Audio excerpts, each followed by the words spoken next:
ሳይንስና ክርስትና ክርስቲያናዊ ምላሽ።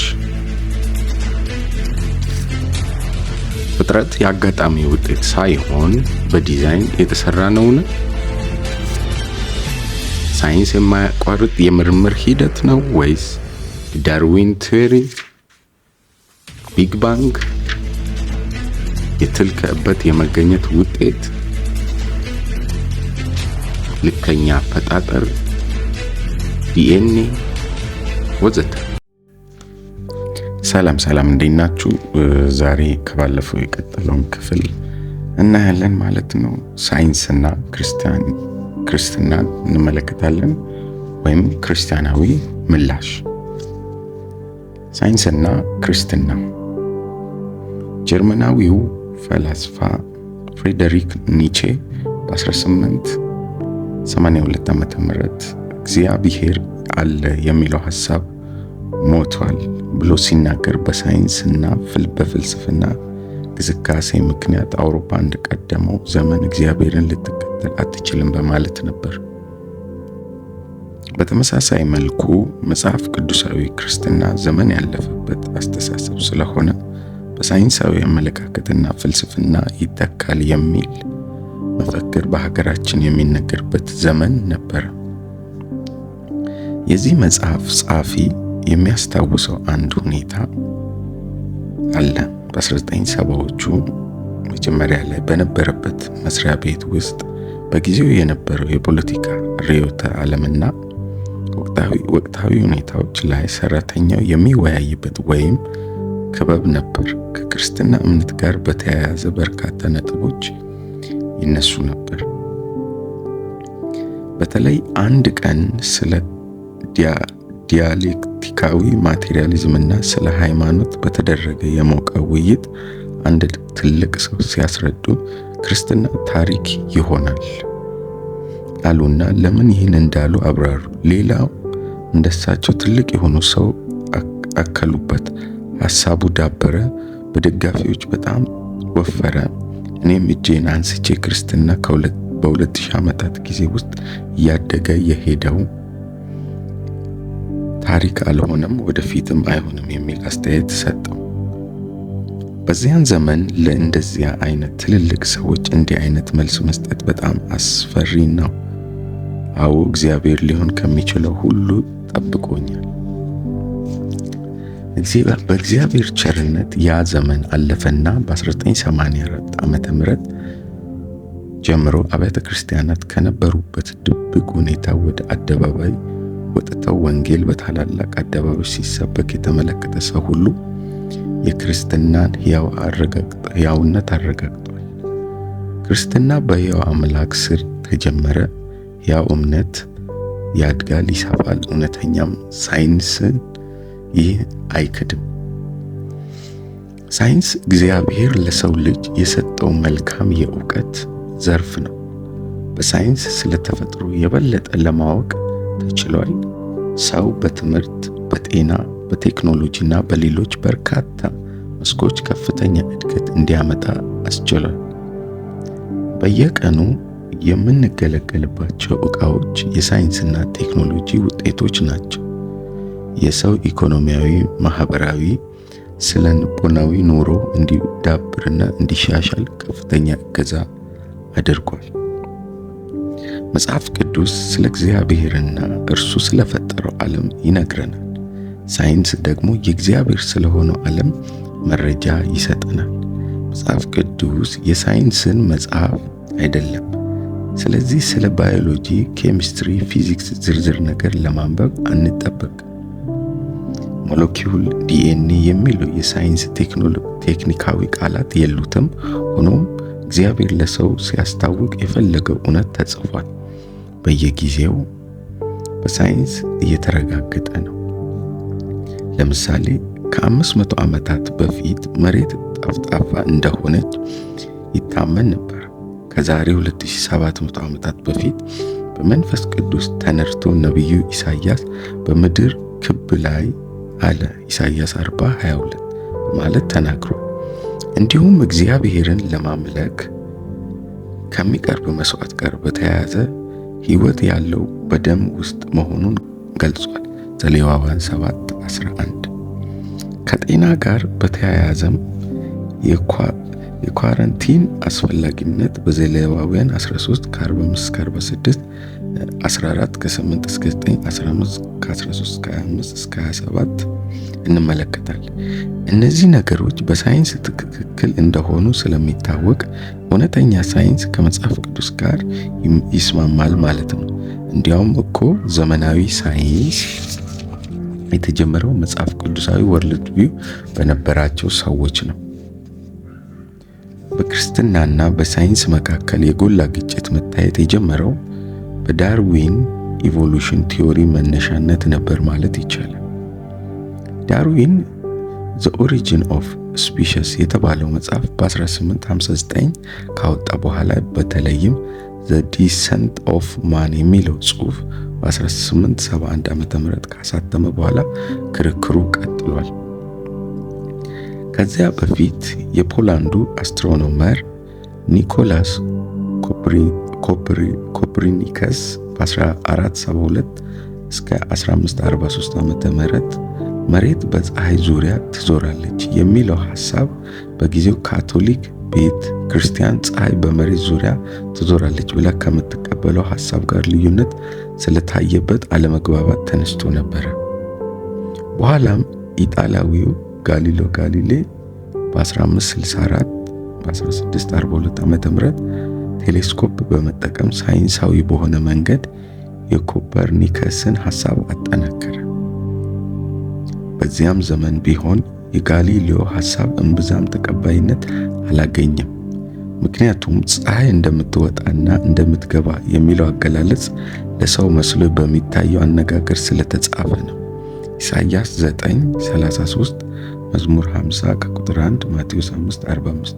ሆኖም የመሬት በፀሐይ ዙሪያ መዞር እርግጠኛ ነው። መዝሙር 104 ከ19 እስከ 20። እሺ ፍጥረት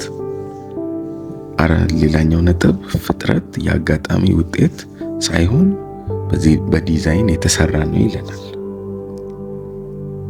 የምንኖርበት ጋላክሲ በሰዓት 490,000 ማይል ወይም 784,000 ኪሎ ሜትር እንደሚሾርና አንድ ሙሉ ዙር ለማድረግ 200 ሚሊዮን ዓመት እንደሚፈጅበት ሳይንስ ይነግረናል። እንዲሁም በዩኒቨርስ ከአንድ ቢሊዮን በላይ ጋላክሲዎች እንደሚኖሩ ይገመታል። ይህ እንዲህ ከሆነ ይህ ሁሉ ከየት መጣ? መቼ ጀመረ? ዙሩን ማን ይቆጥረዋል? መጨረሻውስ ምን ይሆን? ለዚህ ሁሉ አጥጋቢ መልስ የሚሰጠን ማን ነው? ከቁጥር ያለፈ ብዛት ያላቸው ከዋክብት የፈጠራቸው ይኖር ይሆን? የፈጠራቸው ካለ መቼ ቁጥራቸውን ሳያውቅ አይቀርም። ስለ ከዋክብት የሚያጠኑ ሳይንቲስቶች ብዛታቸው ስንት እንደሆነ ማወቅ አልቻሉም። የቅርብ ጊዜ ጥናት በ2006 ዓ.ም በሀብል ቴሌስኮፕ ከተነሳው ፎቶ ይልቅ ስሌቱን ከፍ ያደርገዋል። በፀሐይ ኬክ ቴሌስኮፕን በመጠቀም የየል ዩኒቨርሲቲ አስትሮኖመር የሆነው ፒተር ቫን ዶከም ካሰብነው በላይ 10 እና 20 ጊዜ እጥፍ ብዛት ያላቸው ከዋክብት እያየን ነው ብሏል። የሃርቫርድ ዩኒቨርሲቲ አስትሮፊዚስት ቻርሊ ኮንሮይ የከዋክብትን ብዛት ሲያሰላ በአንድ ሰው ውስጥ የሚገኙትን የሴሎች ብዛት ወደ 50 ትሪሊዮን እንደሚሆኑ በመገመትና በዓለም ላይ ባለው 6 ቢሊዮን ሕዝብ በማባዛት የሚገኘው ቁጥር በዩኒቨርስ ያለውን የከዋክብት ብዛት ያሳያል ይላል። ስለሆነም ከመታወቅ በላይ መሆናቸውን ሁሉም ያረጋግጣሉ። መጽሐፍ ቅዱስ የሰማይ ሰራዊት መቁጠር የባህርንም አሸዋ መስፈር እንደማይቻል ኤርምያስ 33 ቁጥር 22 እንደሚል ከከዋክብት መቁጠር አይቻልም። እግዚአብሔር ግን ስለ ራሱ ሲናገር እንዲህ እተካክለው ዘንድ በማን መሰላችሁኝ ይላል። ቅዱሱ ዓይናችሁን ወደ ላይ አንስታችሁ ተመልከቱ። እነዚህን የፈጠረ ማን ነው? ሰራዊታቸውን በቁጥር የሚያወጣ እርሱ ነው። ሁሉንም በየስማቸው ይጠራቸዋል። በኃይሉ ብዛትና በችሎቱ ብርታት አንድስ እንኳን አይታጣው። ኢሳይያስ 40 ከ25 እስከ 26 ብርታት አንድስ እንኳን አይታጣው። ዘማሪው ዳዊት እግዚአብሔር የከዋክብትንም ብዛት ይቆጥራል፣ ሁሉንም በየስማቸው ይጠራቸዋል። መዝሙር 147 ቁጥር 4 ላይ። እንዲሁም እስከ ቅርብ 100 ዓመታት ድረስ በሳይንስ ሁሉም ከዋክብት አንድ አይነት ናቸው ሲባል ነበር። መጽሐፍ ቅዱስ ከ2000 ዓመት በፊት ጀምሮ የፀሐይ ክብር አንድ ነው፣ የጨረቃም ክብር ሌላ ነው፣ የከዋክብትም ክብር ሌላ ነው፣ በክብር አንዱ ኮከብ ከሌላው ኮከብ ይለያልና። አንደኛ ቆሮንቶስ 15:41 በጳውሎስ በኩል ይናገረናል ማለት ነው። ሁለተኛው ነጥብ ሳይንስ የማያቋርጥ የምርምር ሂደት ወይስ አይደለም የሚለውን እናያለን። በአንድ ወቅት ድንቅ ይባሉ የነበሩ በርካታ የሳይንስ ምርምር ውጤቶች በጥቂት ዓመታት ውስጥ ሌላ ተረኛ ድንቅ መጥቶባቸው ሲጣጣሉና ሲወድቁ ይሰማል። በሳይንስ አንድ ጊዜ የተገኘው መረጃ ከፍተኛው የእውቀት ደረጃ ነው ብሎ ማሰብ ወደ ስህተት ሊያመራ ይችላል። በዓለም ዙሪያ የሳይንስና ቴክኖሎጂ ምርምሮች የሚደረጉትም እስካሁን የታወቀውን ለማወቅ ብቻ ሳይሆን በታወቀው ላይ አዳዲስ ግኝቶችን በመጨመር የተሻለ መረጃ ማግኘት ነው። ስለዚህ ዛሬ ወጣቶች በትምህርት ቤት የሚማሩት ሳይንስ ምንም ለውጥ የማይደረግበት የመጨረሻው እውነት ነው ማለት አለመሆኑን ማስተዋል ተገቢ ነው። የሳይንስ አንዱ ባህሪው አንድ ግኝት እውነት ሆኖ የሚቆየው ሌላ ግኝት እስኪመጣ ድረስ ብቻ መሆኑ ነው። ይህም ሆኖ ሳይንስ የማይደርስባቸው ብዙ እውነቶች መኖራቸውን መዘንጋት አይገባም። ለምሳሌ ያህል ሳይንስ በዓለም ውስጥ ያሉትን ንጥረ ነገሮች ምንነትና ይዘታቸውን ይነግረን ይሆናል። ዓለም ለምን እንደተፈጠረ ግን ሊነግረን አይችልም። ሰውን ጨምሮ ዓለም ለምን እንደተፈጠረ የሚነግረን ፈጣሪው ሕያው እግዚአብሔር ነው። የሰው የሰውነት ክፍሎች አይነት፣ አሰራር፣ ብዛት በሳይንስ ሜዲሲን ብዙ ታውቋል። አሁንም ምርምሩ ቀጥሏል። በምርምሩ የሚሳተፍ መጽሐፍ ቅዱሳዊ ወርልድ ቪው ያለው ሳይንቲስት በግኝቱ ተደስቶ እግዚአብሔር ተፈጥሮን የሰራበትን እውቀትና ጥበብ በማድነቅ ሲያመሰግነው፣ ናቹራሊስቱ ደግሞ ሳይንሳዊ እውቀቴና ጥበቤ ይህን አደረገ ብሎ ይኩራራ ይሆናል። ሰው በርትቶ በተመራመረ ቁጥር የሚያገኘው መረጃ ለሰው አዲስ ነገር ይባላል። ደስ ያሰኛል፣ ያስደንቃል፣ ብዙዎችንም ከውጤቱ ጠቃሚ ያደርጋል። ሆኖም ሁሉ ነገር በእግዚአብሔር አስቀድሞ የታወቀ ነው። እሺ፣ ሌላኛው ፖይንት የዳርዊን ቲዮሪ። የዳርዊን ቲዮሪ መላምት ኢቮሉሽን በተፈጥሯዊ ምርጫ ላይ የተመሰረተ መሆኑን ቀደም ሲል ተመልክተናል። በሳይንቲስቶች አገላለጽ ቲዮሪ ማለት በተወሰነ ደረጃም ቢሆን በመመልከትና በምርምር የተረጋገጠ ሌላ የተሻለ ግኝት ወይም መረጃ እስኪመጣ ድረስ በጊዜያዊ ትክክለኛነት ተቀባይነት ያገኘ ማለት ነው። በዚህ ውስጥ አቶሚክ ቲዮሪ፣ የአልበርት አንስታይንን ሪላቲቭ ቲዮሪ እና የመሳሰሉ ይጠቀሳሉ። የዳርዊን ኢቮሉሽን ቲዮሪ ግን ከመላምትነት ባሻገር አንድ ፍጥረት ወደ ከፍተኛ የፍጥረት አይነት በእምርታ ይሆን በአዝጋሚ ሂደት ሲለወጥ አላሳየም። ስለዚህ ቲዮሪ ሲባል እንኳን አይገባውም የሚሉ ጥቂቶች አይደሉም። ይህ የበለጠ ለመገንዘብ ዳርዊኒዝምን በ5 ነጥቦች እንመልከተው። የፍጥረት አጀማመር። ከኢቮሉሽን ቲዮሪ መላምቶች ፍጥረት መጀመሪያ የለውም፣ በአጋጣሚ የተገኘ ነው የሚል አንዱ ነው። ይህ ከመጽሐፍ ቅዱስ አስተምሮ ጋር እንደሚቃረን እሙን ነው። ሆኖም በራሱ በሳይንስ ምርምር እንኳን ፍጥረት መጀመሪያ እንዳለው በ1992 ዓመተ ምህረት የተገኘው ጥናት አሳይቷል። እንዲሁም ከቅርብ ዓመታት ወዲህ ሰው ወደ ህዋ ሲመጥቅ ከህዋ የተነሱ ፎቶግራፎች ይህን ግልጽ አደረጉት። ብዙ ሳይንቲስቶችም ዩኒቨርስ ጅማሬ እንዳለው እየተቀበሉ ነው። ጅማሬ እንዳለው ከተቀበለው ደግሞ ጀማሪው ማወቅ ይገባል ይላል። ሰው ይህን መረዳት ያገኘው ከብዙ ሺህ ዓመታት በኋላ መሆኑ ነው እንጂ ሰማይና ምድርን የፈጠረው እግዚአብሔር ይህንን ስርዓት አስቀድሞ በጥበቡ አበጅቷል። ሳይንስ ስለ ፍጥረት አጀማመር መልስ ባይኖረውም መጽሐፍ ቅዱስ በመጀመሪያ ምዕራፍ የመጀመሪያ ቁጥር ላይ በመጀመሪያ እግዚአብሔር ሰማይና ምድርን ፈጠረ ይላል ዘፍጥረት 1:1። ደግሞስ ፍጥረት እንደ አጋጣሚ ተገኘ ብሎ የሚያስብ ሰው አጋጣሚ ካለ ተጋጣሚና አገጣጣሚ መኖር እንዳለበት ማሰብ አይገባውምን ይላል። ሁለተኛ ቢግ ባንግ። ናቹራሊስቶች ስለ ዓለም አጀማመር ያላቸው ወርልድ ቪው በቢግ ባንግ ቲዮሪ ላይ የተመሰረተ ነው። ቁስ፣ ጊዜ እንዲሁም ቦታ ስፔስ ከቢግ ባንግ በፊት አልነበሩም ይላሉ። ይሁን እንጂ የስታንፎርድ ዩኒቨርሲቲ ፊዚክስ ፕሮፌሰር አንድሬ ሌንዶ በሳይንቲፊክ አሜሪካን ጆርናል እንደገለጸው የኮስሞሎጂ ያልተፈታ ጥያቄ ዓለም በቢግ ባንግ ከየት መቼ ጀመረ የሚለው ነው ብሏል። ስለ ቁስ ወይም ማተርና ስለ ኃይል ወይም ኢነርጂ ጥናት በሆነው ቴርሞዳይናሚክስ ሳይንስ የቢግ ባንግ ቲዮሪ ተፈትሾ በሁለተኛው የቴርሞዳይናሚክስ ሕግ መሰረት ተቀባይነት የሌለው መሆኑ ተረጋግጧል። ሁለተኛው የቴርሞዳይናሚክስ ሕግ ዩኒቨርስ የሚንቀሳቀሰው ኃይል በመጠቀም ስለሆነ ከዕለታት አንድ ቀን ይህ ኃይል ሊያልቅ ይችላል የሚል ነው። በዚህ ሕግ መሰረት ዓለም ጅማሬ ከሌላትና ከዘላለም በመዞር በመንቀሳቀስ ላይ ከሆነች እስካሁን ኃይሏ በተሟጠጠ ነበር። ይህ ባለመሆኑ ሁለንተናም ዩኒቨርስ ጅማሬ አላት ማለት ነው። ስለዚህ ከዘላለም አይደለችም። በተጨማሪ ይህ ሕግ የኢንትሮፒ ሕግ የሚባል ሲሆን ተፈጥሮ ሁሉ ወደ እርጅና ይሄዳል የሚል ትንተና ይሰጣል። ሰው ያረጃል፣ እጽዋት ይጠወልጋሉ። በዚህ ሕግ መሰረት ዓለም እንደተሞላ እንደተጠመዘዘ እና በጊዜ ውስጥ እየተተረተረ እንደሚሄድ ሰዓት ነች ማለት ነው። ስለዚህ አሁን ተተርትሮ ስላለቀ የዓለም ጅማሬው ከዘላለም አለመሆኑን ያመለክታል።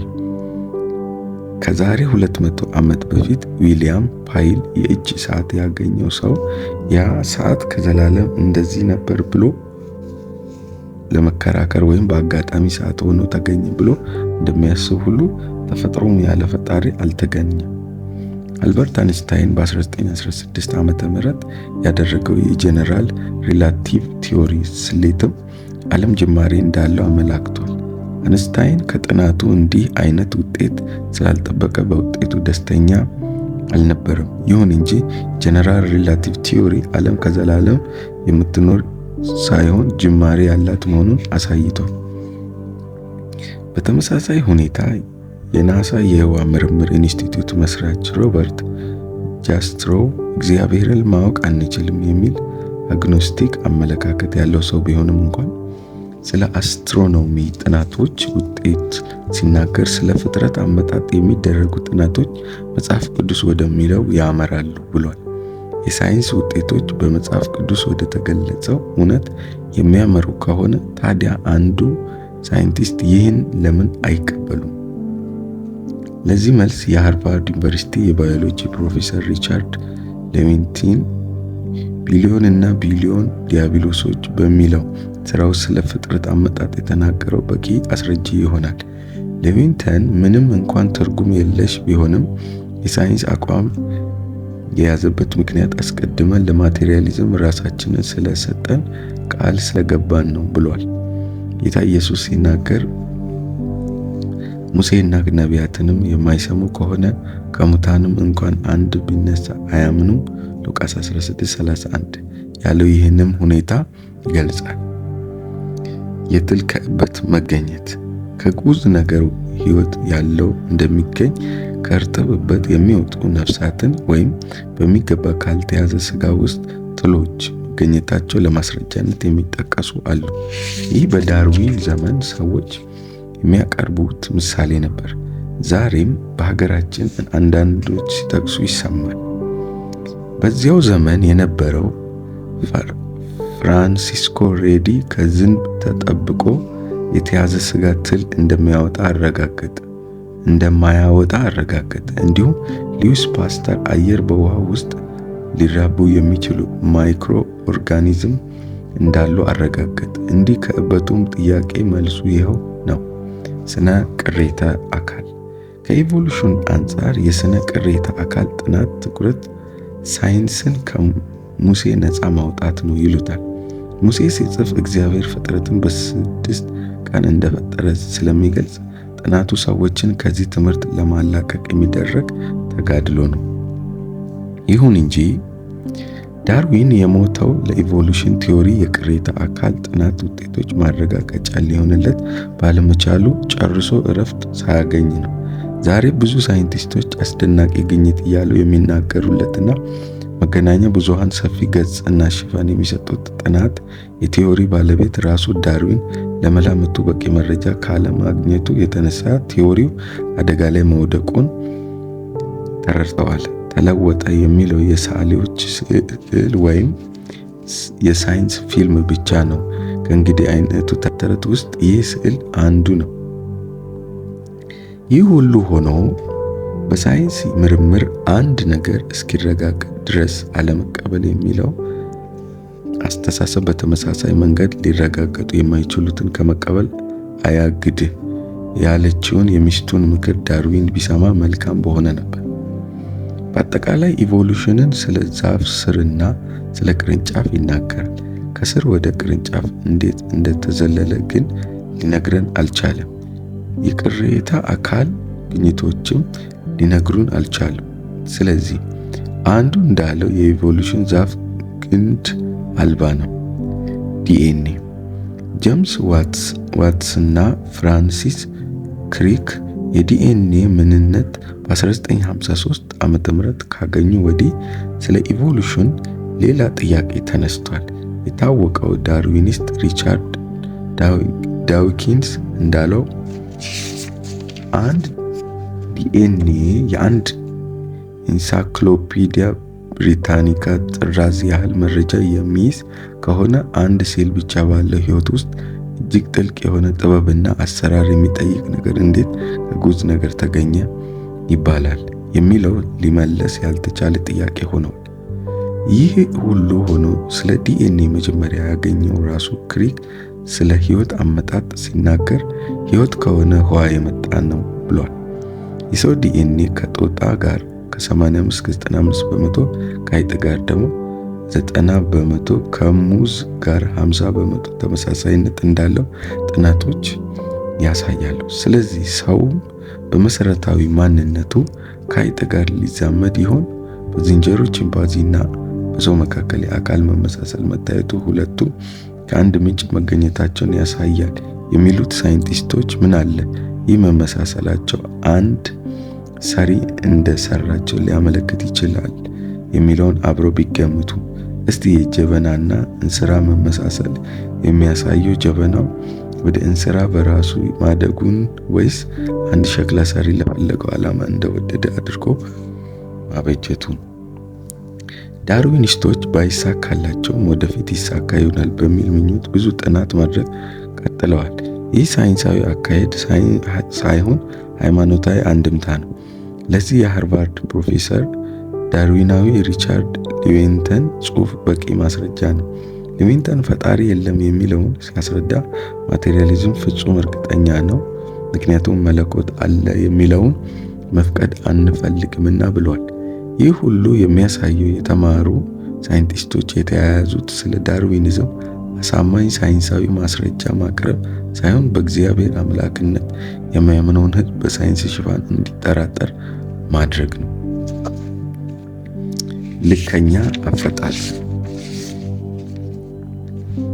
ልከኛ አፈጣጠር የፈጣሪውን ጥበብ ያሳያል። እግዚአብሔር ፍጥረትን የፈጠረው በስርዓት ነው። የፍጥረት ቅደም ተከተል የእግዚአብሔርን ጥበብ ይገልጻል። አዝርዕትና እንስሳት ከመፈጠራቸው በፊት ብርሃን ተፈጠረ። ከሰው በፊት አትክልትና እንስሳት ተፈጠሩ። ሰው ለምግብ አትክልትና እንስሳት ያስፈልጉታልና። በርካታ የሳይንስ ምርምሮች ይህን አረጋግጠዋል። ስለ እግዚአብሔር ሕልውና ከመሰከሩ ሳይንሳዊ ግኝቶች መካከል በሁለተኛው የቴርሞዳይናሚክስ ከጉዝ ነገር ህይወት ያለው ሊገኝ አለመቻሉ ዲኤንኤ እና የአንትሮፒክ የዩኒቨርስ ምቹነት ዋናዎቹ ናቸው። የአንትሮፒክ ፕሪንሲፕል የሚነግረን ዩኒቨርስ ለሰው መኖሪያ ምቹ እንድትሆን ተደርጋለች የሚል ነው። ሮሰስ የተባለ አስትሮኖመር ስለ ዩኒቨርስ ለህይወት እንዴት ተስማሚ ልከኛ ተደርጋ መበጀቷን በ26 ባህሪያት አስረድቷል። ከነዚህ ሶስቱን በአጭሩ እንመልከት። አትሞስፌር ከባቢ አየር ለህይወት ለሰው፣ እንስሳት፣ እጽዋት ተስማሚ ሆኖ ነው የተሰራው። ከባቢ አየር 21 በመቶ ኦክሲጅን ነው። ይህ ወደ 25 በመቶ ከፍ ቢል ኖሮ እሳት ሁል ጊዜ በተነሳ ነበር። 15 በመቶ ቢሆን ደግሞ ሰዎች በኦክሲጅን እጥረት ይታፈኑ ነበር። የመሬት ርቀት መሬት ያለችው ከፀሐይና ከሌሎች ፕላኔቶች በትክክለኛ ርቀት ላይ ነው። መሬት አሁን ካለችበት ርቀት ትንሽ ወደ ፀሐይ ብትቀርብ በተቃጠልን ነበር። ትንሽ ብትርቅ ደግሞ በቅዝቃዜ በረዶ በሆንን ነበር። መሬት በመዘወሯ ላይ ትንሽ ዘንበል ማለቷ 23 ዲግሪ የምታደርገው ዙረት የወራት መፈራረቅ የተለያየና ተስማሚ የአየር ጠባይ እንድታገኝ ይረዳታል። ውሃ ዓለም ለህይወት ልከኛ ተደርጋ ለመሰራቷ ሌላው ማስረጃ ውሃ ነው። ውሃ ህይወት ላላቸው ነገሮች ሁሉ አስፈላጊ ነው። በፈሳሽ መልኩ ያለው ውሃ ብዙ ነው። በሙቅ የውሃ አካል ይስፋፋል። ከግራቪቲ በተቃራኒ አቅጣጫ ወደ ላይ ስለሚነሳ ለረጅም እጽዋት ምግብ ተሸክሞ ወደ ላይ ይወጣል። እና ለዛሬ ይበቃናል። እስከዛ እናንተ ሰብስክራይብ ያደርጋችሁ ቆዩን። አመሰግናለሁ። ባይ